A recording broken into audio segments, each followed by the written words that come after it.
Narito ang naging mensahe ni Kaloy para sa kanyang ina.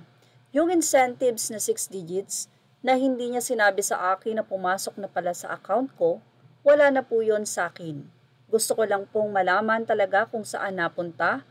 Sumama lang po ang loob ko kasi wala pong consent yung paggalaw niya ng pera ko. Kung totoo man po yung pagbati nyo sa tagumpay ko, maraming salamat ma. Kinikilala ko po ang pag-congratulate nyo sa akin. Pero minsan, nagpa-flashback pa rin po talaga yung lahat ng masasakit niyong sinabi, pati po yung hindi niyo pag-good luck sa mga laban ko. Lahat po yon tumatak sa akin. Ang aking hiling ma sa'yo ay sana po maghilom po kayo at matutong mag-moving on. Matagal ko na po kayong napatawad ma.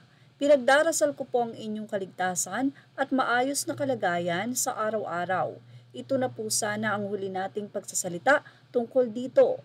Ang importante ngayon ay ipagdiwang natin ang tagumpay ng mga atletang Pilipino na hindi matatawaran ng paghihirap at sakripisyo.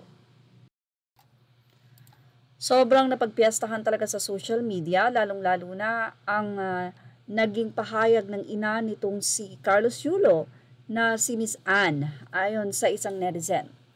Anyway, ayon sa marami, ang ina ay ina pa rin, pero hindi naman yun kinakalimutan ni Carlos.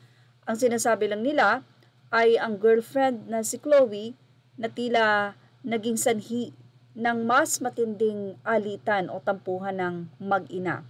Pero since bata pa lang daw si Kaloy, medyo may attitude na talaga ang ina ni Kaloy.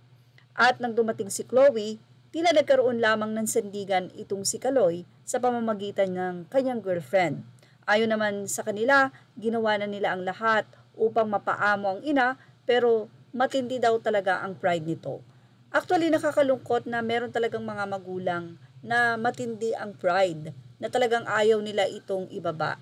So, nasa Bible din na ang mga magulang ay hindi dapat pinuprovoke sa galit ang kanilang mga anak. Imbes tayo talaga ang magmumold sa kanila ng mabuting asal, mapagpatawad. Kasi once na naranasan nila yan, maaaring iyan ay ibigay nila o tularan nila at gawin nila sa kanilang mga anak, or maaari nila naman sabihin nilang hindi ko gagawin ito sa aking mga anak. Bilang mga magulang, tayo talaga ang gagabay sa kanila. But for sure, kay Carlos Yulo at sa kanyang girlfriend, mukhang mabait naman itong si Chloe. Siyempre, yung mga suggestion ng mga netizen, para lang naman yan sa ikabubuti ng lahat. And for sure, alam ni Carlos Yulo yan, na talagang dapat ang magulang ay ino-honor. Kasi yan po ay kasama sa 10 Commandments. Kumbaga ay may kalakip ito na pangako ng magiging maganda ang buhay.